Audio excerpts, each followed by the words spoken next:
Subject, यानी कि subject क्या होता है? सब्जेक्ट वह चीज़ है जो क्या है, किसी भी सेंटेंस का मेजर पार्ट होता है। यानी कि सेंटेंस जो है विदाउट सब्जेक्ट क्या है, इनकम्प्लीट है। यानी कि सब्जेक्ट वह चीज़ है जो क्या है, जो किसी कार्य को करता है। कोई वस्तु है कि मशीन है। अब देखते हैं जो सब्जेक्ट होगा, यदि एक वचन है तो हेल्पिंग वर्ब डज लगाते हैं, नहीं तो यदि सब्जेक्ट बहुवचन है तो हम डू लगाते हैं। उसके बाद से नेगेटिव नॉट, मेन वर्ब की फर्स्ट फॉर्म, ऑब्जेक्ट और कम्प्लीमेंट। कम्प्लीमेंट क्या है? कम्प्लीमेंट एक ऐसा शब्द है जो किसी भी सेंटेंस के बारे में हमें एडिशनल इन्फॉर्मेशन यानी कि अतिरिक्त जानकारी प्रदान करता है। अब यहाँ पे लिखा है रूल बहुत ही महत्वपूर्ण है। तो यहाँ पे दिया है कि यदि सब्जेक्ट यानी कि कर्ता एक वचन यानी कि सिंगुलर हो, जैसे कि ही रहे, सी रहे, इट रहे। ही मीन्स वह मेल के लिए, सी मतलब कि वह क्या है, कोई फीमेल है। और इट कहाँ लगता है? एज सब्जेक्ट जब क्या है, कोई नॉन लिविंग थिंग्स यानी कि निर्जीव वस्तु हो। तथा किसी का नाम कोई भी हो, गांव का नाम, शहर का नाम, मतलब कि नाम हो, प्रॉपर नाम हो, तो उसके साथ सहायक क्रिया डज नॉट लगाते हैं। अब दिया है कि यदि सब्जेक्ट बहुवचन हो, जैसे you, we, they, I, you means तुम, वी मीन्स हम या हम लोग, दे मीन्स वे या उन्होंने या वे लोग, आई मीन्स मैं, तथा बहुवचन संज्ञा जैसे कि पब्लिक हुआ, पुलिस हुआ, तो उसके साथ सहायक क्रिया के रूप में हम लोग डू नॉट यानी कि डू हमारी सहायक क्रिया और नॉट क्या है, हमारा नेगेटिव वर्ड है, उसी का प्रयोग करते हैं। अब यहाँ पे एग्जाम्पल दिया है कि वह पत्र नहीं लिखती है, यानी कि ही तो वह कौन सी फीमेल चीज़ है, तो यहाँ पे वह के लिए सी लिखे है। फिर सी क्या है हमारा, हम लोग पिछले रूल में पढ़े हैं कि ये क्या है, ही, सी, इट तथा किसी का नाम सिंगुलर नाउन होता है, तो इसे हम सिंगुलर होते हैं तो इनके साथ हम लोग डज लगाते हैं हेल्पिंग।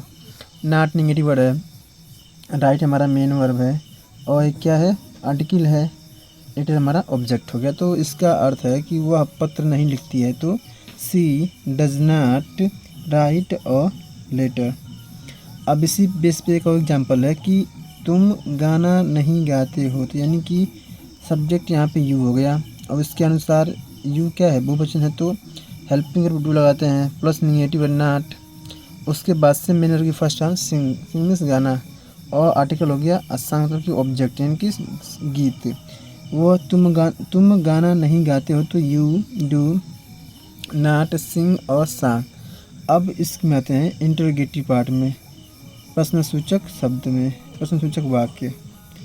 अब कह रहा है कि जो इंटरोगेटिव सेंटेंस होते हैं इसके टाइप हमारे पास दो होते हैं। पहला होता है यस नो टाइप क्वेश्चन, यानी कि यदि सेंटेंस या यदि वाक्य की शुरुआत प्रश्नसूचक शब्द से शुरू हो, यानी कि जो प्रश्नसूचक शब्द होते हैं क्या, यदि वह सेंटेंस की शुरुआत में आए, यानी कि ऐसे प्रश्न जिसका आंसर आप क्या करें, या नो में दे सकें या हाँ या ना में दे सकें, यानी कि यदि प्रश्नसूचक शब्द वाक्य के शुरुआत में आए तो सहायक क्रिया डू या डज से सेंटेंस की शुरुआत करते हैं। अब यहाँ पे दिया मेथड डू या डज, यानी कि डिपेंड करता है कि यहाँ पे डू लगेगा, डज लगेगा कि डू लगेगा, किस पे डिपेंड करता है, यहाँ पे जो ऑब्जेक्ट रहेगा, यानी कि डू या डज जो भी हेल्पिंग वर्ब रहेगी वो हमारे पास जो भी सब्जेक्ट होगा उसी के अकॉर्डिंग डू या डज लगाएंगे। प्लस यदि नहीं तो रहता है तो नेगेटिव वर्ड नॉट लगाएंगे, नहीं तो मेन वर्ब की फर्स्ट फॉर्म ऑब्जेक्ट रहेगा, कम्प्लीमेंट जानते ही, लास्ट में ये जो क्वेश्चन मार्क होता है इसे हम कंपल्सरी मानते नहीं। तो यदि आप सेंटेंस बिल्कुल सही बनाएं फिर भी क्या है, इसे हम लोग इसे जो एग्जामिनर है बोर्ड एग्जाम में इसको गलत मान लेता है। तो यहाँ पे हमें ध्यान देने की बात क्या है, क्वेश्चन मार्क। अब कह रहा है कि प्रश्न यदि, अब आता है दूसरा second type W S type, यानी कि ऐसे प्रश्न जिसमें क्या हो, प्रश्नसूचक शब्द ऐसी प्रश्नसूचक शब्द वाक्य के बीच में आए, जैसे कब, क्यों, कैसे, यानी कि व्हेन, वाई, हाउ। यदि ये जो इंग्लिश के वर्ड आते हैं सेंटेंस के बीच में, तो उस शब्द की जो अंग्रेजी है, जैसे कि कब की व्हेन, क्योंकि वाई, कैसे का हाउ, उस स्पेलिंग को सबसे पहले वाक्य में लिखते हैं। अब यहाँ पे दिया एग्जाम्पल, क्या तुम खाना खाते हो, यानी कि ये प्रश्न पूछ रहा है। ये किस में जाएगा, एसनो टाइप में, क्योंकि यहाँ पे क्या वर्ड सेंटेंस के शुरुआत में आया, यानी कि प्रश्नसूचक शब्द वाक्य के पहले आया, तो इसमें क्या है, ये हमारा हो गया एसनो टाइप क्वेश्चन, यानी कि ऐसे प्रश्न। तो इसकी हम स्टार्टिंग किससे करेंगे, हेल्पिंग वर्ब से। तो यहाँ पे तुम सब्जेक्ट है, तो तुम क्या है, बहुवचन है, तो इसके अनुसार हम लोग हेल्पिंग वर्ब डू लगाए हैं। उसके बाद से सब्जेक्ट यू, उसके बाद से मेरी फर्स्ट फॉर्म, उसके बाद से आर्टिकल द और फूड, यानी लास्ट में ये तो क्वेश्चन मार्क कंपलसरी। तो do you eat the food, ये हमारा सेंटेंस बन गया सिंपली। अगला लिखा है कि वह जो है कि कब स्कूल जाता है। अब यहाँ पे कब शब्द बीच में आ गया है, कब, क्यों, कैसे थे। जब ये शब्द बीच में आएंगे तो ये जो कहलाते हैं, क्या बोलते हैं इसे, WH टाइप क्वेश्चन, यानी कि इस वर्ड की स्पेलिंग सबसे पहले लिखते हैं, उसके बाद से हेल्पिंग वर्ब, उसके बाद से सब्जेक्ट। देखिए अब यहाँ पे दिया कि तुम कब स्कूल जाते हो, वह कब स्कूल जाता है, तो यहाँ पे हम कब की स्पेलिंग लिखते हुए हैं।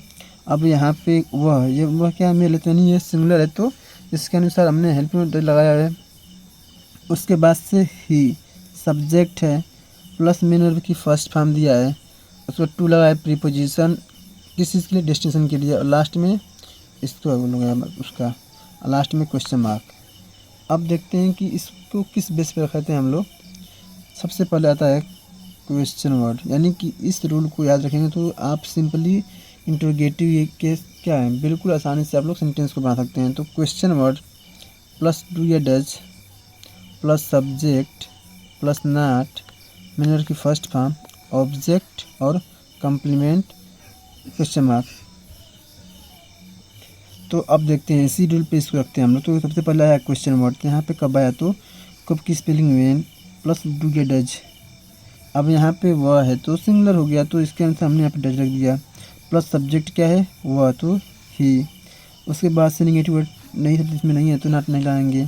अब क्या लाएंगे, मेन वर्ब, तो यहाँ पे क्या है, जाना है, तो जाना की स्पेलिंग गो। ऑब्जेक्ट क्या है, ऑब्जेक्ट भी नहीं है, कहाँ जा रहा है, स्कूल जा रहा है, तो ये क्या है, इसका कम्प्लीमेंट हो गया, तो यहाँ पे टू लग गया प्रीपोजिशन स्कूल के लिए, तो go to school. When does he go to school, last में क्वेश्चन मार्क। क्वेश्चन मार्क अति महत्वपूर्ण है, इसको लगाने से क्या है, सेंटेंस को बिल्कुल सही माना जाता है। नहीं तो यदि आप सब कुछ लिखें फिर भी यदि क्वेश्चन मार्क नहीं लगाएं तो सेंटेंस जो है गलत माना जाता है, तो ध्यान देने की बात है। तो हमने इस वीडियो में सीखा है कि निगेटिव और इंटरोगेटिव सेंटेंस के, प्रेजेंट इंडेफिनिट टेंस के निगेटिव और इंटरोगेटिव जो पार्ट होते हैं क्या है, इनको हमने बहुत ही आसानी से सीखा है। तो ऐसे वीडियो को देखने के लिए लगातार वीडियो को लास्ट तक देखें और सब्सक्राइब करें। धन्यवाद।